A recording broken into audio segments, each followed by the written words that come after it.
بسم اللہ الرحمن الرحیم بسم اللہ الرحمن الرحیم۔ السلام علیکم عزیز طلباء، آج ہم رذائل اخلاق کے حوالے سے تیسرا جو ٹاپک ہے اس کے اوپر گفتگو کریں گے، وہ ہے منافقت۔ اس سے پہلے جو ہم نے گفتگو کی وہ تھا جھوٹ اور غیبت۔ تو منافقت یہ بہت ہی خطرناک ہے رذائل اخلاق کے حوالے سے۔ اس کی اللہ رب العزت نے بہت زیادہ مذمت فرمائی ہے۔ اللہ رب العزت فرماتے ہیں ان المنافقین فی الدرک الاسفل من النار، کہ منافق جو ہے وہ جہنم کے سب سے نچلے درجے میں جائے گا، یعنی کافروں سے بھی یہ بدتر ہے، کافروں سے بھی بدترین اس کو سزا ملے گی۔ تو منافقت یہ نفق سے نکلا ہے۔ اس کا لغوی معنی دوغلا پن، دو رخی یا پھر دو منہ والی سرنگ بھی اس کو کہتے ہیں، اور ایسے شخص کو منافق کہتے ہیں کہ جس کا ظاہر کچھ اور ہوتا ہے اور باطن کچھ اور ہوتا ہے، اور منافق کے اس عمل کو منافقت کہتے ہیں۔ تو منافقت کے حوالے سے اس کی دو اقسام ہیں، ایک ہے اعتقادی منافق اور دوسرا ہے عملی منافق۔ اعتقادی منافق جو ہے وہ ہوتا ہے جو جان بوجھ کر منافقت کرتا ہے، کہ وہ بندہ سرے سے ہی اسلام کی حقانیت کا قائل نہیں ہوتا، وہ اسلام کو بالکل نہیں مانتا، لیکن اپنے کچھ برے عزائم کی وجہ سے اسلام کا لبادہ اوڑھ لیتا ہے۔ اسلام اور مسلمانوں کے لیے ایسا شخص بہت زیادہ خطرناک ہے۔ اللہ رب العزت نے اسی منافق کو یہ سزا سنائی ہے ان المنافقین فی الدرک الاسفل من النار۔ اور دوسرا ہے عملی منافق، وہ اگرچہ خلوص نیت کے ساتھ کلمہ پڑھ لیتا ہے، اسلام کو قبول کر لیتا ہے، لیکن کچھ بشری کمزوریوں کی وجہ سے وہ نہ تو نماز پڑھتا ہے، نہ روزہ رکھتا ہے، اور نہ ہی اسلام کے دوسرے احکامات کے اوپر عمل کرتا ہے۔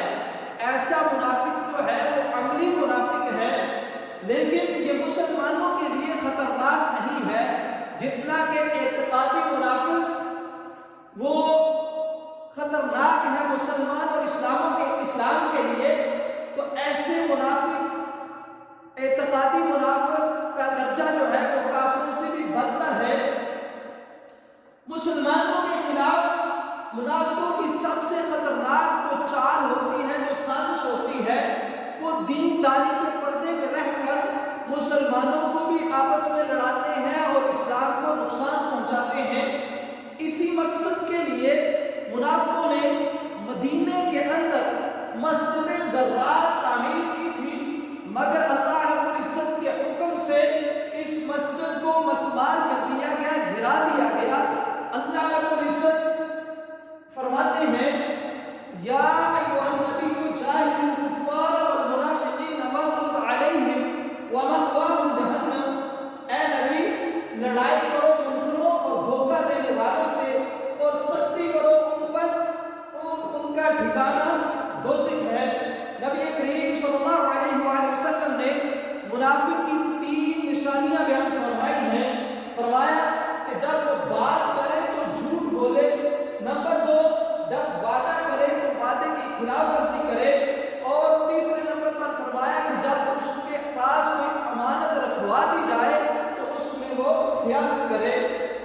ایک دوسری حدیث میں منافق کی ایک اور نشانی بیان فرمائی گئی ہے، فرمایا کہ جب وہ لڑائی کرے تو گالی گلوچ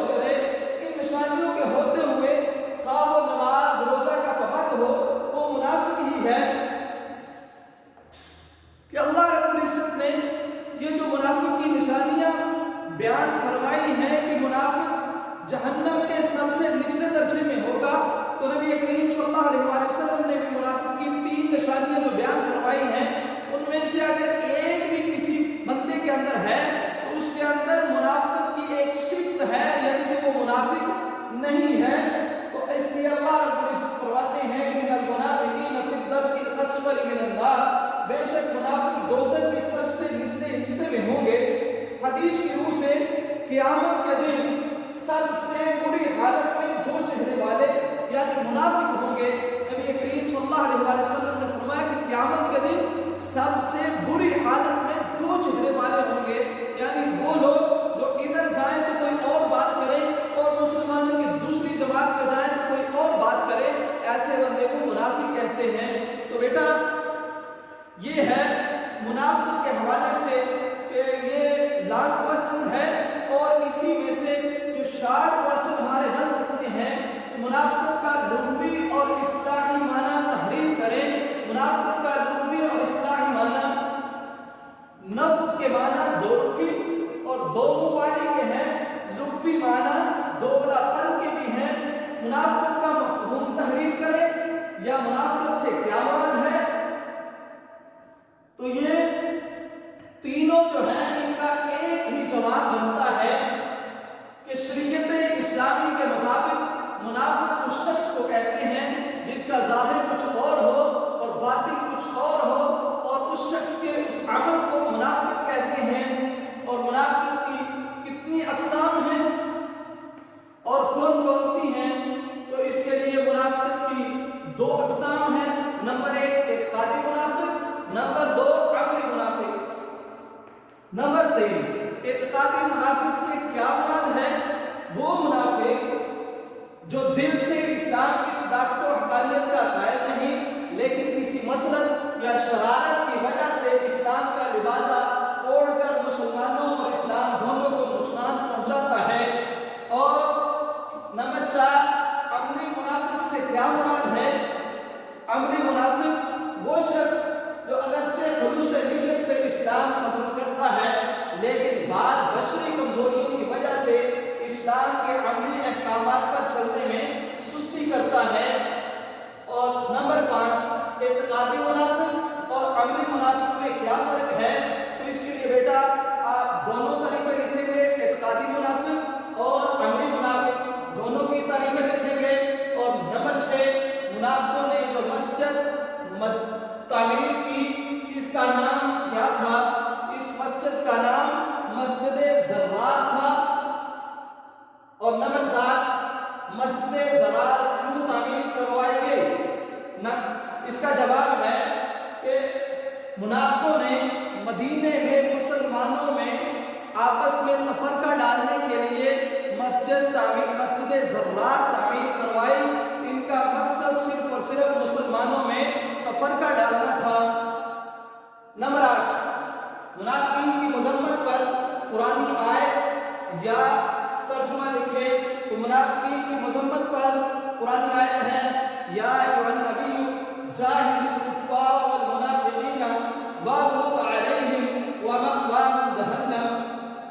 تو یہ آیت بنتی ہے اور اس کا ترجمہ اے نبی صلی اللہ علیہ وآلہ وسلم لڑائی کرو منکروں اور دھوکہ دینے والوں سے اور سختی کرو ان پر اور ان کا ٹھکانہ دوزخ ہے۔ بیٹا یہ آیت بھی لکھی جا سکتی ہے یا پھر یہ آیت آپ لکھ سکتے ہیں ان المنافقین فی الدرک الاسفل من النار، کہ بے شک منافق دوزخ کے سب سے نچلے حصے میں ہوں گے۔ اور نمبر 9 منافق کی نشانیاں کتنی اور کون کون سی ہیں؟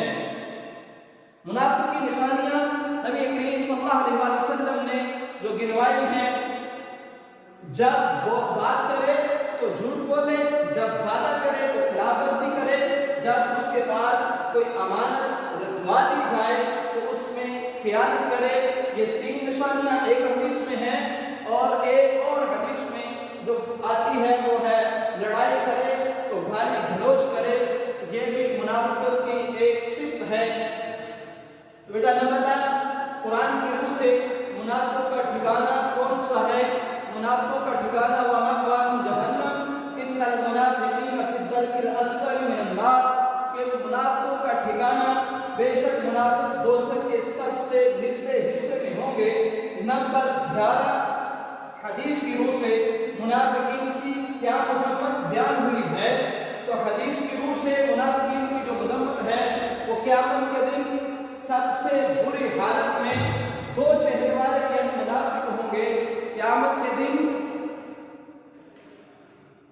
سب سے بری حالت میں منافق لوگ ہوں گے، یہ نبی کریم صلی اللہ علیہ وسلم کا فرمان ہے۔ اس حدیث سے منافقین کی مذمت آتی ہے۔